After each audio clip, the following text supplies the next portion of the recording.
Punctuation. Now, what is punctuation all about? Basically, without it, we wouldn't really know what the person writing is talking about. So punctuation helps define what you are actually saying. Without it, sentences would be a complete jumble of words without commas. And it's basically there to help us, isn't it? So, we're starting off this lesson with capital letters. Now, where would you expect to find a capital letter? Well, you'd expect to find a capital letter at the start of a sentence, okay? Like here.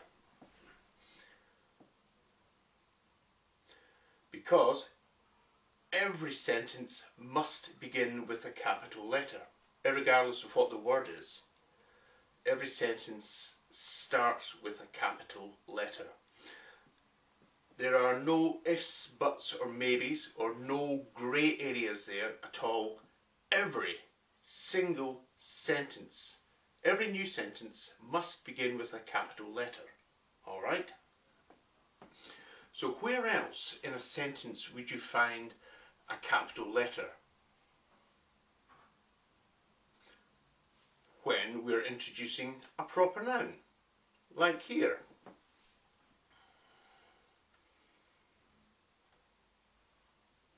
Ray is teaching Kevin about English. Okay? Every proper noun must have a capital letter. So if you're introducing a proper noun into your sentence, it must begin with a capital letter. And don't forget that proper nouns aren't just names of people like this. Okay? They are also brand names. We discussed this in the video, proper nouns and pronouns, which is on my channel. So if you're saying, for example, the camera filming this video is a Samsung flash cam, okay? That has got to be in capital letters as well, because that is a name. That is what the camera's called. Any brand name at all. That has a capital letter as well. So where else would you find a capital letter or letters? Well, when you're highlighting something. You'll find that in my videos when I'm trying to highlight a section of a sentence, I'll put that in capital letters. However, avoid doing this in written English. I mean, for example, if you're wanting to emphasize something in a sentence. That video was really funny. For goodness sake, do not do that. Okay, do not capitalize really there.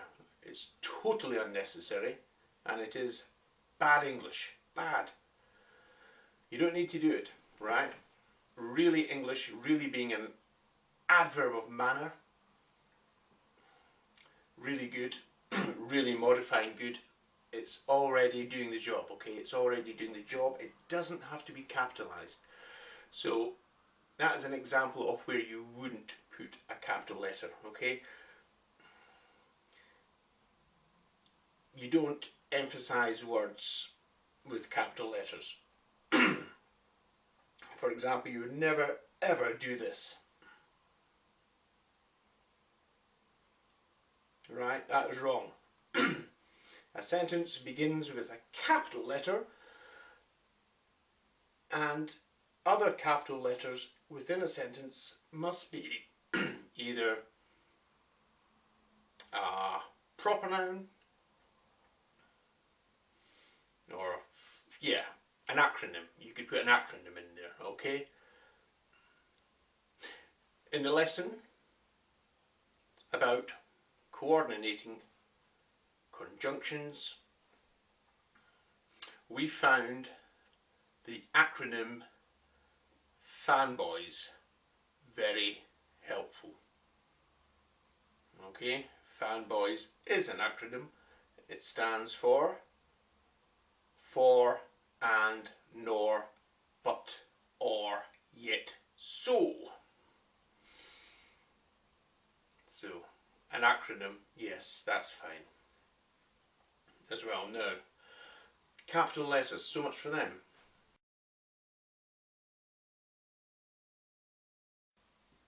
Full stops. Whereabouts do you put full stops?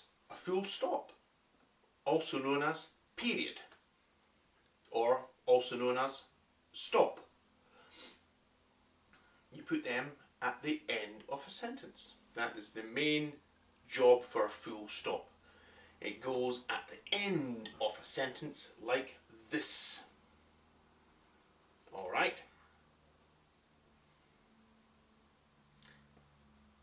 Is there any other place where a full stop may go? Yes.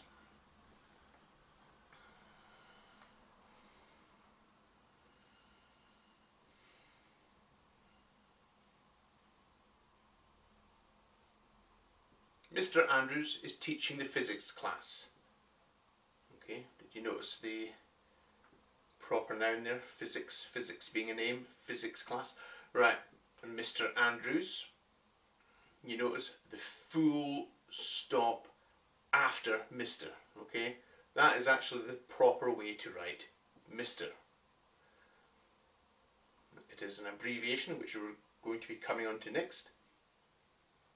Mr. full stop. Okay, because it is abbreviated, so you'd find a full stop there in that sentence, and of course at the end of the sentence.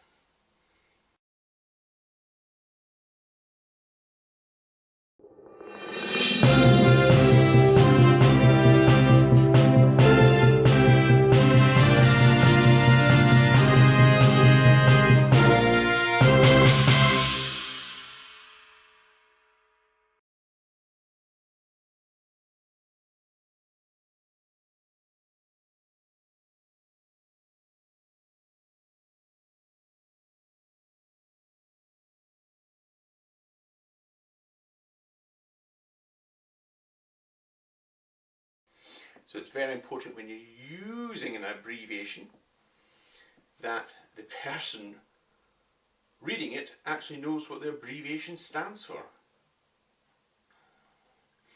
So there's all sorts of other abbreviations too, isn't there? There's INDV for individual. Oh. Here's an interesting one. Anti-meridium. It is 8:30 in the anti-meridium. What on the earth am I talking about here? Right, well, anti-meridium means AM, okay? It is 8 AM in the morning. That is an abbreviation which is commonly used. In fact, you never, well, okay, let's change it. There's no such thing as never. You very rarely hear anybody talking about the anti-meridium. Just the same as post-meridium, which stands for, post-meridium stands for PM. It is 7 o'clock post-meridium. It is 7 PM. That there is a well-used abbreviation, commonly used abbreviation, and that doesn't have to be explained. Right, do you all know what a SAT is? If you're at school, you'll sit a SAT test, right? What does it mean? Scholastic Aptitude Test. That's what a SAT is. It's a Scholastic Aptitude Test. Alright. Other abbreviations, there's week, that can get shortened down to WK. Home, HM. If you're talking about an adjective, and the abbreviated form, ADJ. So that is what we mean by an abbreviation. Now, let's go back to where this all began when I was talking about Mr. Andrews is teaching the physics class. Now you'll notice the full stop after Mr. there. Actually that isn't necessary.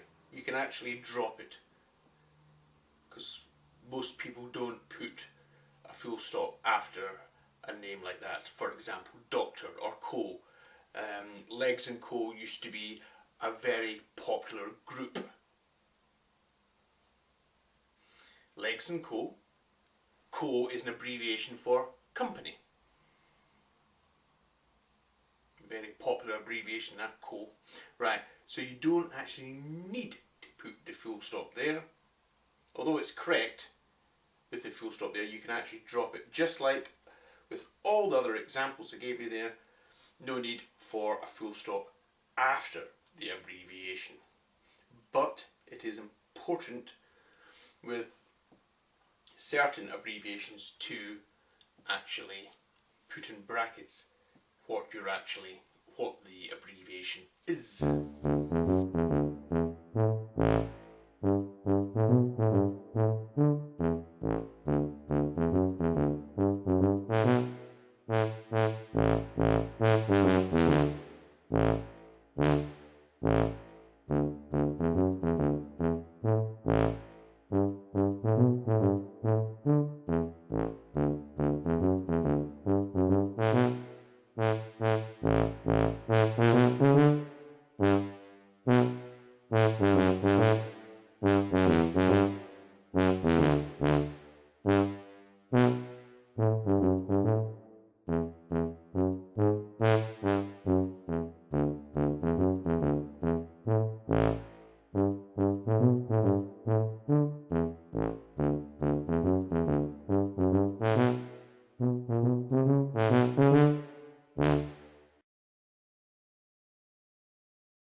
Hyphenated words.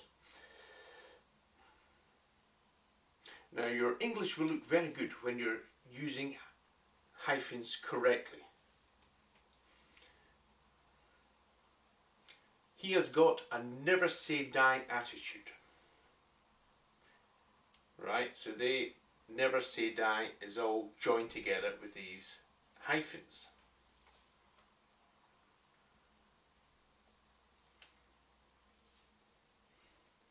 We are all set for takeoff, joined together with hyphens. He is an able-bodied worker. Able-bodied, joined together, you've guessed it, with a hyphen. In a red hot summer's day, we went for a picnic.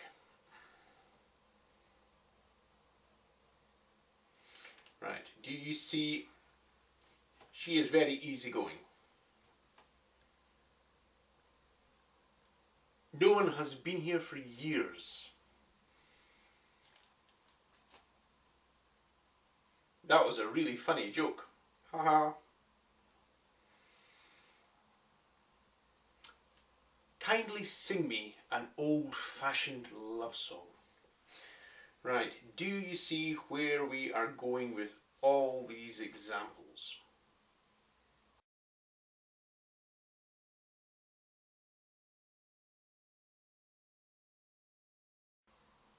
You will see with these words, right, that the first word before the hyphen is modifying the second word.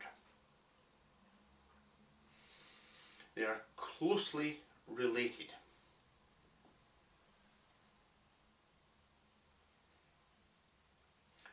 With able-bodied, go-getter, etc. Go-between.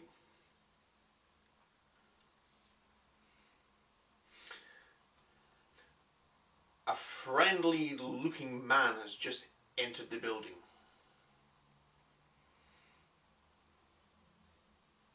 A friendly tall man has just entered the building. Friendly, don't forget, is an adverb there. Friendly looking is fine. Friendly is modifying looking. That can be hyphenated, right?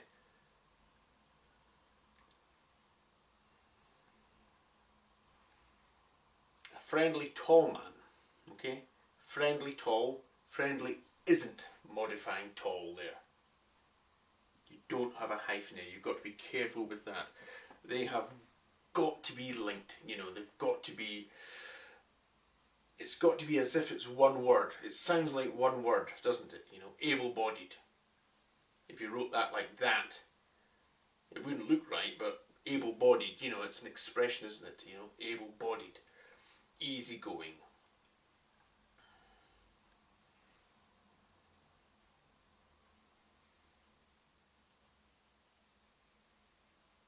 Go-between.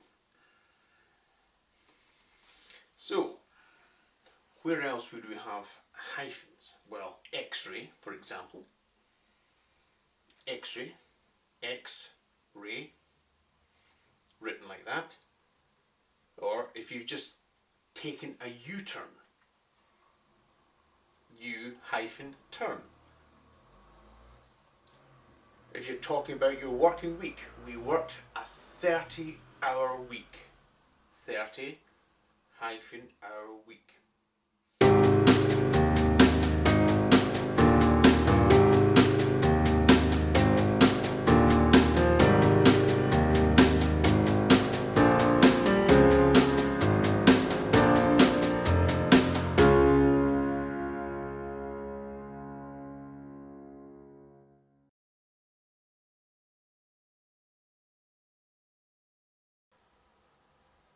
Dashes, also known as an M dash. Why is it called an M dash? Because apparently it's the same width as the letter M on your keyboard, on your computer there. Interesting. I don't want you going out there measuring it, you know, just trust me on that one. Now the dash is probably the least favourite punctuation for English teachers. It's normally used by people who don't know how to use semicolons properly or don't know how to punctuate with commas properly. That's not always the case, right? So what am I saying here? Am I saying a dash can be used instead of a semicolon? Yes, I am. I am saying that. It represents the part of the sentence after the dash represents a contrast from the first part of the sentence, if you see what I'm saying here. For example, I think I'm going to go out. I think I am going to go out. Dash. No. Comma. I have changed my mind. Full stop. Okay, as you see there, a total contrast. 1 minute I'm going out, the next minute I'm not. Now, of course, as we discussed before in my coordinating conjunctions video, semicolons are used for contrasting thoughts, right? For example, I like cats' furry faces. Semicolon, I don't like their sharp claws. Could that be broken up into two sentences? Of course it could. I like cats' furry faces. I don't like their sharp claws. Semicolon used there because, well, you don't really need to make two sentences out of that. It is closely linked to the first thing you're saying.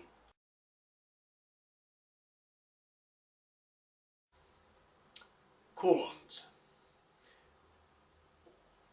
which look like this. How are they used? Well, they can be used in different ways, mainly to introduce a list, aren't they? We need the following items, colon, and then a big list of whatever the items are.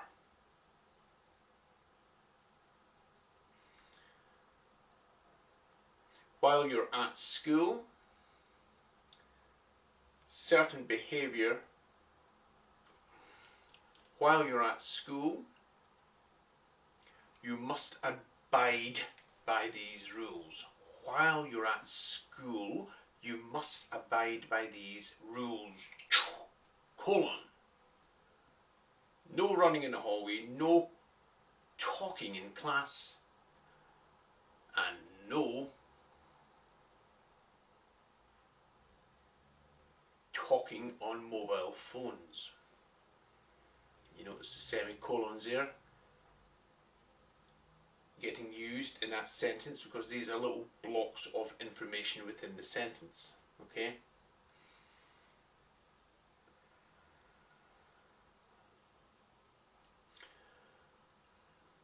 Where else would you use a colon? You would use it in maths as well, wouldn't you? For example, when you're talking about ratios. The men at work make up 75% of the staff. Therefore, we have a 3-to-1 ratio. So basically your colon there is replacing the preposition to.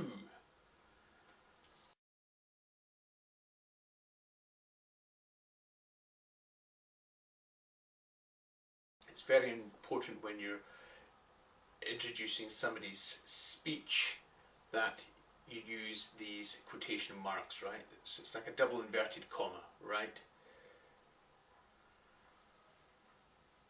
And you can break it up by giving some information in between what he or she is saying. This has been a very interesting lesson, right? Don't forget when you've finished the part of speech there, right, you've got to put your inverted commas back up again there. Very important. This has been a very interesting lesson, said Jill as she walked towards the door.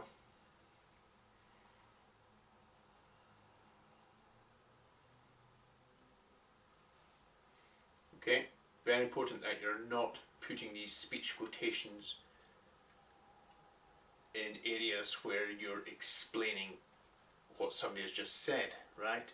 Very, very important indeed. For example, you wouldn't do this. He told me that he didn't really enjoy the lesson at all. Okay? He told me that he really didn't enjoy the lesson at all. Now, no need for your speech quotations there. That there, that's been written up. I hated putting that up there, but it's totally wrong. Okay, you wouldn't do that, right? You're explaining what somebody has said. Different to, I didn't enjoy that lesson at all, said Peter with an angry face.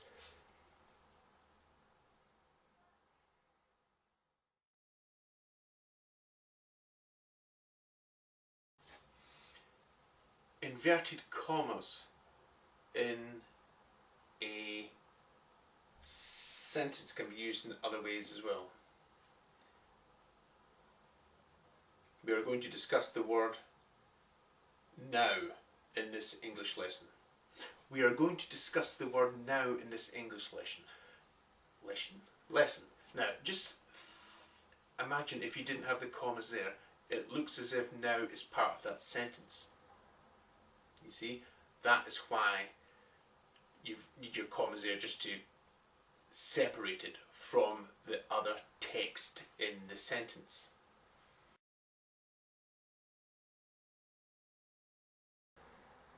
We're going to see this open inverted commas wonderful concert at the Winter Gardens in Blackpool tonight. Right, so putting inverted commas there, it's sort of being a bit sarcastic, really, isn't it? Well, you're calling it a wonderful concert, you don't really think it is. It's probably referring to what other people say about the concert. So that's one example where you put in inverted commas.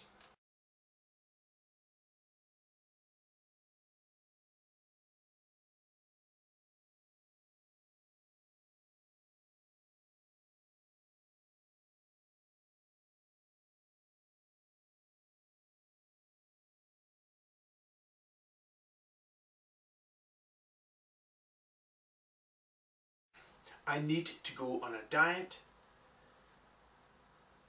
as I'm the size of a house. Exclamation mark there is absolutely fine, because in actual fact I'm not really the size of a house, although admittedly not far off it.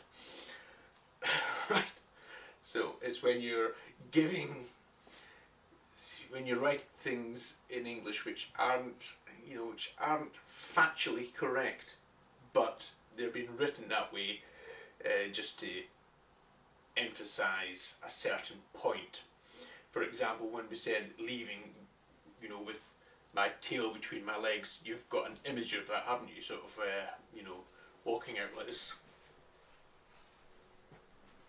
You've obviously been brought down a peg or two. So most of the readers will understand what you mean by that, right? Just like, for example, if when you give a dog a row, hey, you've been really bad, go and sit down, right? The dog will probably walk away with its tail between its legs. I probably didn't have to explain that. I think you probably knew that one. So, exclamation marks are absolutely fine, but do not use them with every thing. And of course, another thing as well, you don't need to have 10 exclamation marks after saying something. That was absolutely wonderful. 10 exclamation marks. Totally unnecessary. One. You need one. That's it. Just one. That was absolutely wonderful.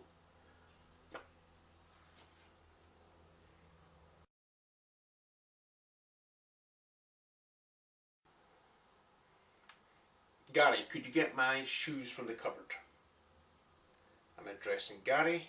Gary, could you get my shoes from the cupboard? Could you get my shoes from the cupboard, Gary? See how it works both ways there, right? At the start or at the end. Very, very important to have a comma there when you're addressing somebody.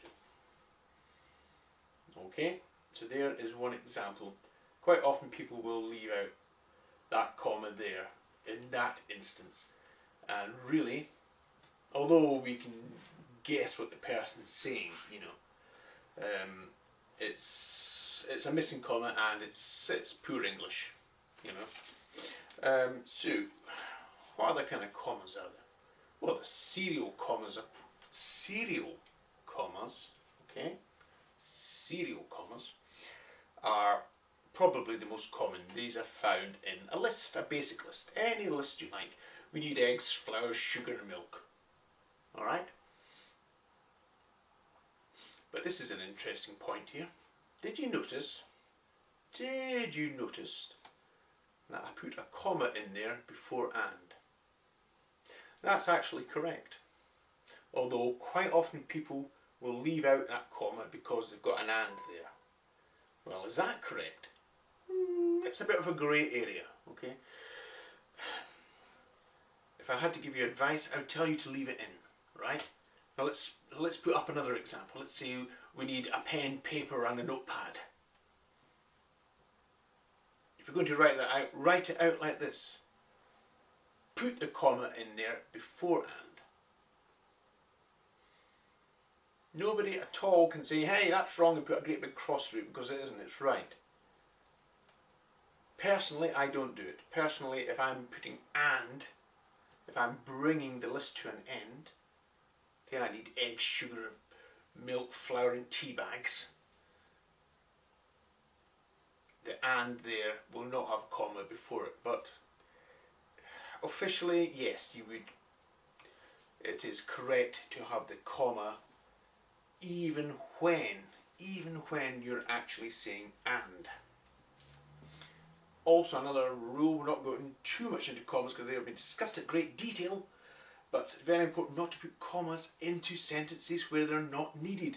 Here's an example for you. I should be happy, but I'm not. That's a compound sentence.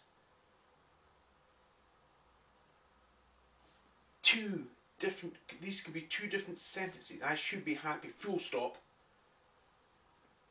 I am not. The but there in the middle is a coordinating conjunction, right?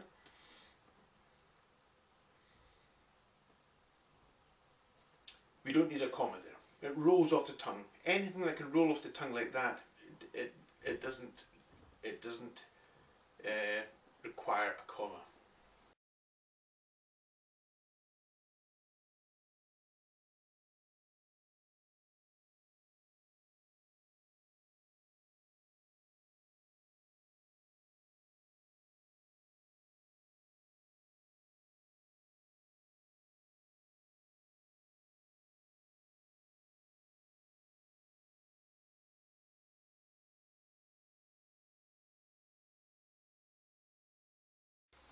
So, there's some help and tips for you in the subject of punctuation. How well have you understood this lesson? Well, we're going to see, because we're going to give you 20 questions to test your knowledge. The next video is a video about the past and perfect tense. Don't miss that, whatever you do. I wish you good luck in the quiz, and I'll see you all later on.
First of all, what went through my mind is how stupid am I to actually volunteer for this?